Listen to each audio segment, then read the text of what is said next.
अपने YouTube channel Mohan sir star academy में।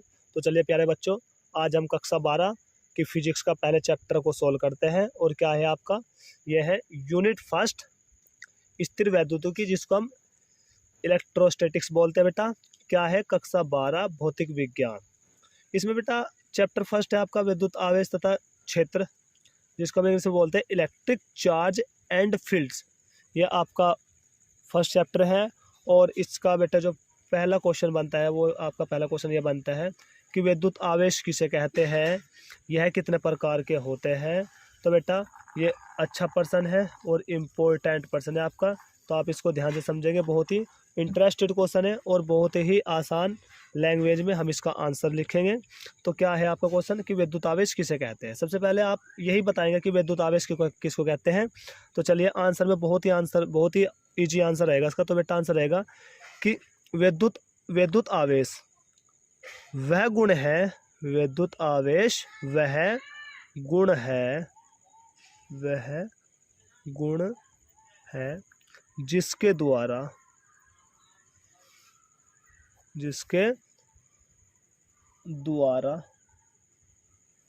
द्वारा एक वस्तु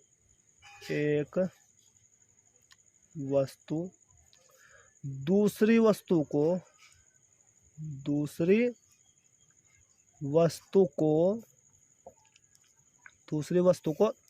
आकर्षित या प्रतिकर्षित करती है,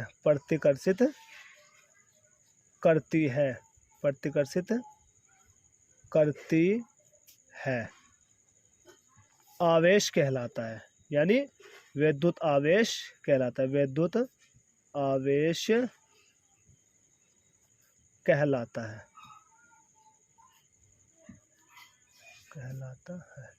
तो प्यारे बच्चों बहुत ही इजी डेफिनेशन है।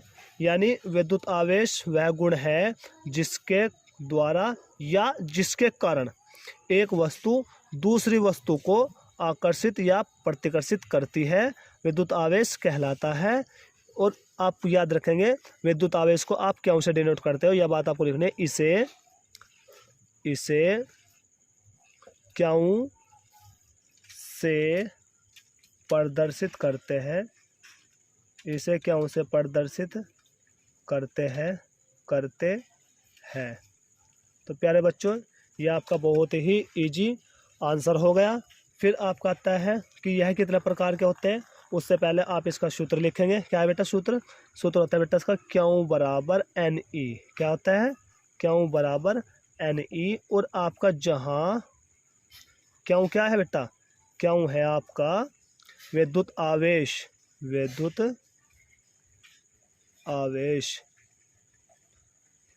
आवेश है।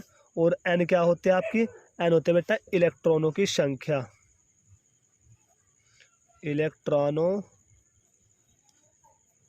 की संख्या होती है, ये इलेक्ट्रॉनों की संख्या होती है। और ई जो होता है वो एक इलेक्ट्रॉन पर आवेश होता है 1.6 गुणा 10⁻⁻19 कूलाम। ये आपका ई का मान रहेगा, ठीक है बेटा। फिर इसके बाद आता है इसका मात्रक। क्या आता है, मात्रक मोस्ट इंपॉर्टेंट क्वेश्चन है बेटा, ध्यान से समझेंगे आप।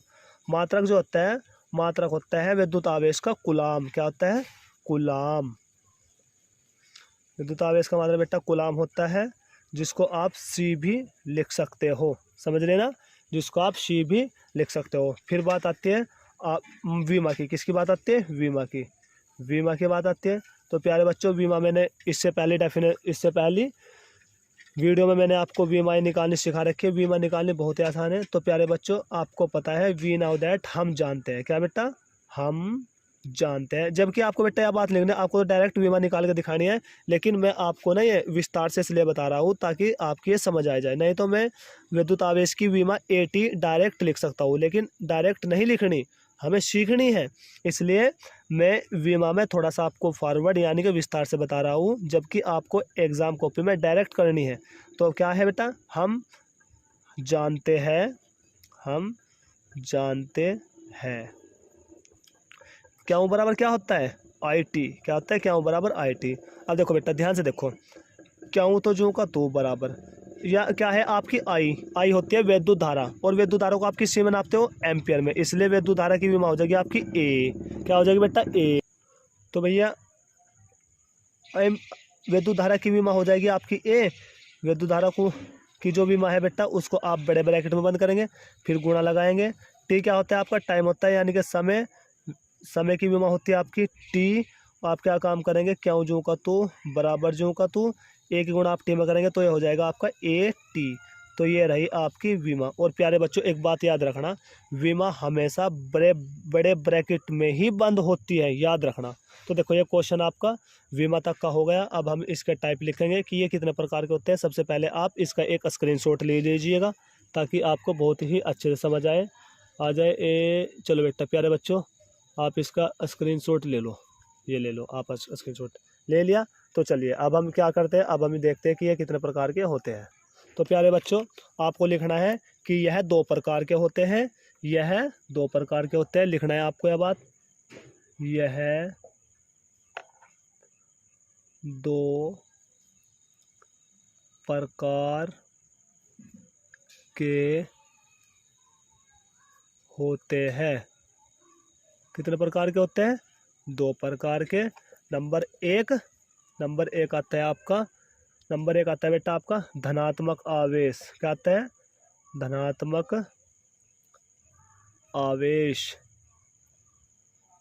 धनात्मक आवेश जिसको आप प्लस का आवेश बोलते हैं। नंबर 2 आता है आपका ऋणात्मक आवेश, ऋणात्मक आवेश, ये होता है आपका माइनस का आवेश होता है। और एक बात आप याद रखेंगे नोट में बेटा, यह बात मोस्ट इम्पोर्टेंट है, जो बात मैं नोट में लिखने के लिए जा रहा, विद्युत आवेश को न तो नष्ट किया जा सकता है और न ही उत्पन्न किया जा सकता है। अगर आप एग्जाम कॉपी में यह नोट लिखा है तो इससे एग्जामिनर पे जो आपकी कॉपी चेक करता है एक बहुत ही अच्छा इफेक्ट पड़ता है। और ये छोटी छोटी बातें एग्जामिनर को इस बात का परिचय देती है कि बच्चा एक इंटेलिजेंट है और बच्चे ने बहुत ही अच्छी तरीके से स्टडी कर रखी है। तो नोट में आपको क्या लिखना है कि विद्युत आवेश को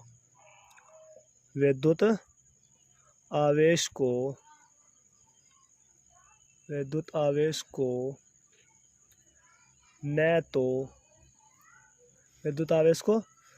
तो नष्ट किया जा सकता है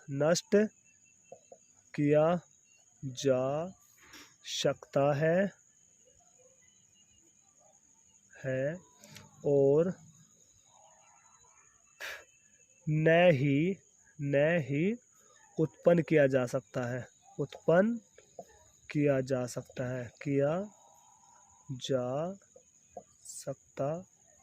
है, तो प्यारे बच्चों ये रहा आपका आंसर। तो आई होप, आशा करता हूँ कि आपको यह बहुत ही अच्छे से समझ आया होगा और ये क्वेश्चन आपका इम्पोर्टेंट है और ये 3 मार्क्स में आने के इसके पूरे चांस रहते हैं। तो थैंक यू सो मच।